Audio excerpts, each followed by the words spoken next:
জীবনের পথে আমরা প্রায় দ্বিধা, সন্দেহ আর অনিশ্চয়তার মধ্যে পড়ে যাই।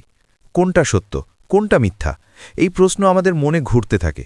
এই সময়েই রাসূল সাল্লাল্লাহু আলাইহি ওয়াসাল্লাম আমাদের জন্য দিয়ে গেছেন এক অসাধারণ দিক নির্দেশনা।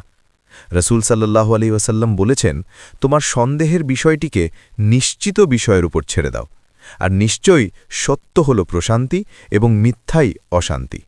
তিরমিজি 42520। কত গভীর এই কথাগুলো! যেখানে সন্দেহ আছে সেখানে অশান্তি থাকে, আর যেখানে সত্য আছে সেখানে হৃদয় খুঁজে পায় প্রশান্তি। তাই আমাদের উচিত সন্দেহজনক বিষয় থেকে দূরে থাকা আর নিশ্চিত ও সঠিক পথকে আঁকড়ে ধরা। আল্লাহ আমাদের সবাইকে সত্যের পথে চলার তৌফিক দান করুন। আমিন।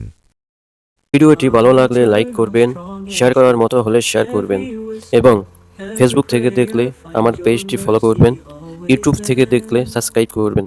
জাযাকাল্লাহু খায়র।